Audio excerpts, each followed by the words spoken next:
బట్టలు మాసిపోయి బాగా ఉతకండి. అయ్యగారు బట్టలు ఉతకట్లేదండి. ఎక్కడ ఉతుకుతుంటారు?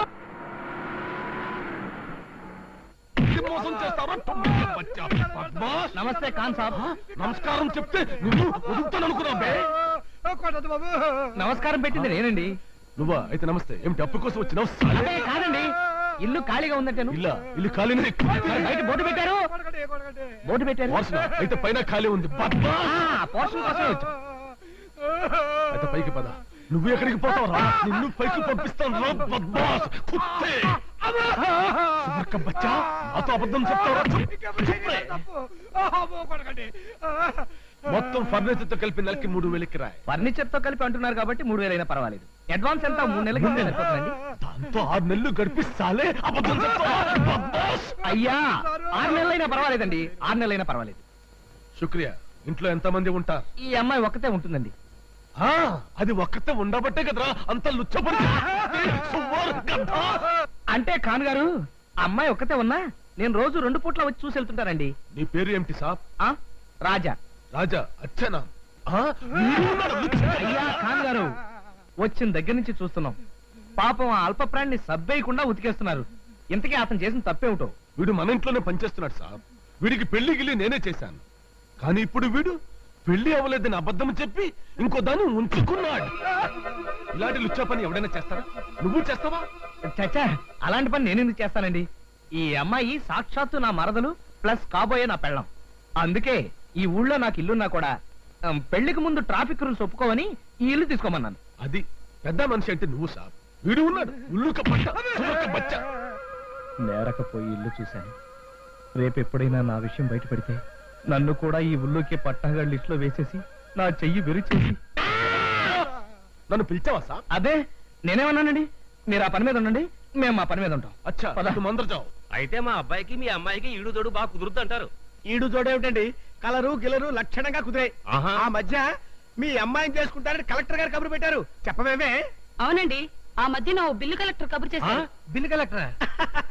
బిల్లు కలెక్టర్ కాదండి, ఈ మొహానికి నోరు తిరక్క జిల్లా కలెక్టర్ అనిపై బిల్లు కలెక్టర్ అంది. సర్లేండి, ఇలాంటి మంచి సంబంధం కుదరటం మా అదృష్టంగా భావిస్తున్నాం. 100%. ఒక్క నిమిషం ఉండండి, ఇప్పుడే వస్తాను. అన్ని మాటలు అయిపోయాయి కాబట్టి ఇంకా ముహూర్తాలు పెట్టుకుంటే బాగుంటుందేమో. అలాగేనమ్మా, రేపే సిద్ధాంతం పిలిచి మాట్లాడతాను.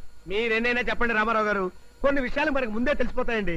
ఈ ఊరు వచ్చే ముందు ఈ సంబంధం ఖాయమవుతుందనిపించి అన్ని ఏర్పాట్లు చేసుకునే వచ్చేసాం. అన్ని విషయాలు భగవంతుడి చేతుల్లో ఉంటాయంటారు కానీ నేను ససేమిరా ఒప్పుకోను. అన్ని మన పెద్దల చేతుల్లోనే ఉంటాయి. ఒక మనిషి యొక్క ప్రవర్తన బట్టి ఆ కుటుంబం యొక్క నడవడికను అవలేలుగా చెప్పేయచ్చు అనుకోండి.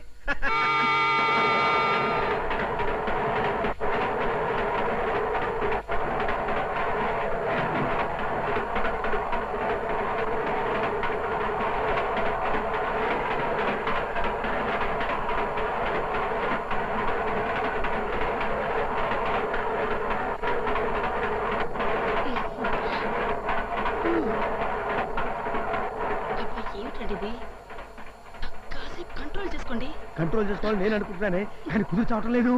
అన్నయ్య గారు అలా ఊగుతున్నారేమిటి? ఏదైనా జబ్బా? జబ్బేం కాదమ్మా, ఈ ఏళ్ల తరబడి రైల్వేలో ఉద్యోగం చేయడం వల్ల ఈ ఊపిడి అలవాటైంది. నిజంగా ఇది జబ్బేనండి. ఈ జబ్బు అమ్మాయి కూడా ఉండుంటుంది. అబ్బే, అమ్మాయికి ఏ జబ్బు లేదండి. అమ్మాయికే కాదు మీకు కూడా ఉండే ఉంటుంది. మీ సంబంధం మాకొద్దు, సత్యాన్ని చేసుకోం. వెళ్ళండి.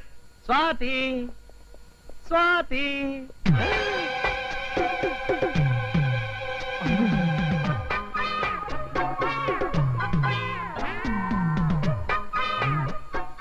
కీర్తి ఇక్కడుందేంటి? అలవాటు ప్రకారం నేను మా ఇంటికని వచ్చేసానా? నమస్తే సారు. నమస్తే. ఈ ఒంటి చేతి గంటయ్య గారు ఇక్కడ ఉన్నాడంటే ఇది ఖచ్చితంగా కాబూని కానిలే.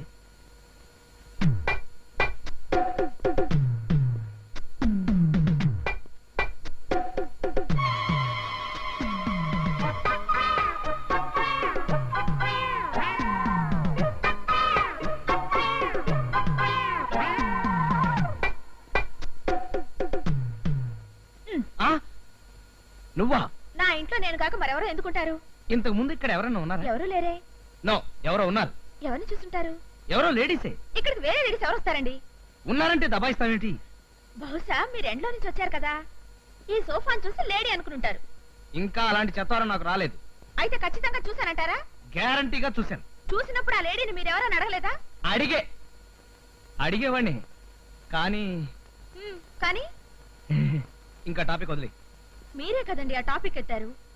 ఆవిడ ఇంతకు ముందు ఎక్కడైనా చూసినట్టు అనిపించిందా? అబ్బా ఆ టాపిక్ వదిలేమన్నా? ఎలా వదిలేయమంటారండి? నా ఇంట్లోకి నా పర్మిషన్ లేకుండా పరాయి ఆడదొచ్చిందంటే అబ్బా ఆ టాపిక్ తో నా బుర్ర తినీకు. నువ్వు చెప్పినట్టుగానే నేను ఎండలోంచి లోపలికి రావడం వల్ల ఆ సోఫా ఆడపిల్లలా కనిపించింది. నువ్వేమో కుర్చీలా కనిపిస్తున్నావు, నేనేమో సోఫాలా కనిపిస్తున్నాను. వెళ్ళి ఓ మసాలా టీ పట్రా వెళ్ళు.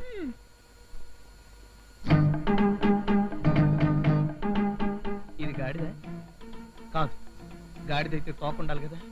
ఏనుగు ఏనుగైతే తొండ ఉండాలి కదా. కాదు